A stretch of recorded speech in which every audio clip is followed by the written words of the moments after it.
Candice, I'm sending this out to Tim Beck right now, NC State's offensive coordinator. Why is that? Someday, I hope you get the chance to call a game like you're dying. Why? Because it's 21-3 last night. Uh-huh. NC State trails Virginia Tech, arguably the worst team in the ACC. Yeah. A 2-touchdown underdog, and just blasting through NC State's defense in the third quarter of that football game. It's 21-3. All right? Yes. At that point, freshman quarterback MJ Morris has completed 8 of 15 passes for 81 yards. It's a slow start. 3 points. Now, he didn't. In fairness, he didn't start the game. He did not. Jack Chambers did. Okay? I think Jack played 3 series. Then MJ comes in. Yes. Live like you were dying, Tim Beck. Because once it was 21-3, now let me give you the numbers for MJ Morris. Please. 12 of 15, 184 yards, 3 touchdowns, including 2 to Thayer Thomas, including the game winner to Thomas to give NC State a 22-21 win. So coach like you're about to get fired is the remix, really. If Jonathan Rand was still here, that would have been today's acapella news. It Coach, like you are about to get fired. Yeah. Now, full transparency, Candice Cooper went to Carolina. Yes. She enjoys the Tar Heels. I do. As does everyone who ever went to Carolina, right? Sure. Like other than Rashad McCants, like everyone, he's like the only malcontent in the history of the school. I've grown to be like a bandwagoner, so like I only call them us and we. I only use those pronouns when we're doing well. So like when we go to national championship games, we're doing great, right? The great thing about Carolina is like the next great thing is like a day or a week away. Okay, you sound like an NC State fan. It's giving NC State right see? there. It's giving and now NC State. I am the NC State grad in this room. Yes. And sometimes we get a little too NC State heavy, so it's important for us to have the balance. Yes. Correct. But you're watching this game last night. You saw. You know how bad Carolina. Candice Cooper does ACC Locked On ACC podcast. So yes. You talk about ACC football on the regular. I do. You saw Carolina's defense against the same Virginia Tech team. Yeah. Carolina's defense, how would you say compares to NC State's defense in general? In general, it's night and day if I were going to give like just a full-on POV, because I think that, for whatever reason, North Carolina's defense can't play a complete game.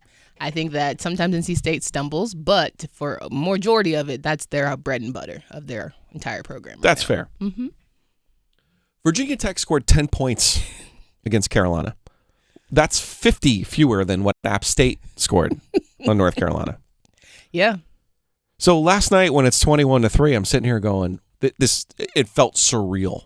Well, maybe it was the turning point for Grant Wells. Sometimes there's always that one game that you see a flash. Like, okay, the future is bright or whatever. And under the lights, it's Halloween weekend. Things can get scary.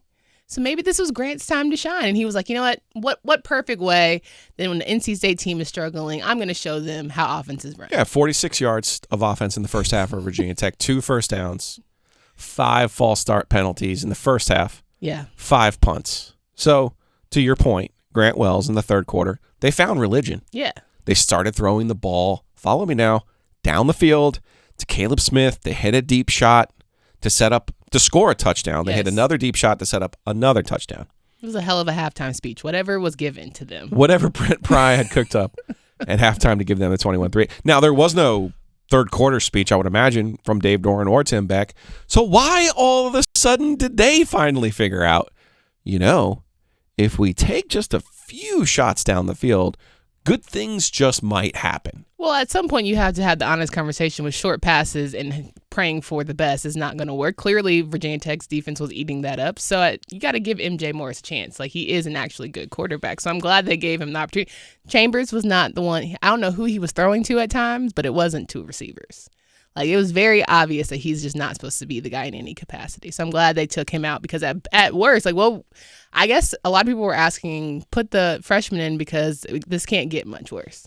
So it was nice to see MJ get at least an opportunity. He still had a little shaky, but then he got his groove, and then it was Timmons who he was able to connect freshman to freshman, all the things. So the shot down the field of Terrell Timmons, it was 21-10 at that point, but that to me changed the whole mood of the game. And as a Carolina fan, I shouldn't even say that. As somebody who has a Carolina perspective, I'm sure there was some delight in watching the third quarter of that football game and the seats starting to empty at Carter Finley Stadium. Honestly, but we're used to them leaving, right? And like going to have a little more beverage and then not coming back. Right. So after you see a score like that doesn't encourage you to come back. I wouldn't come back. As cold as it is in the nighttime, no, I'm good. Shouts real quick to the Virginia Tech fans. I don't know where you stand on Virginia Tech. Yeah, I like Virginia because you're in the Tech. Coastal. It's a little bit different. State never sees Virginia Tech like ever. Yeah.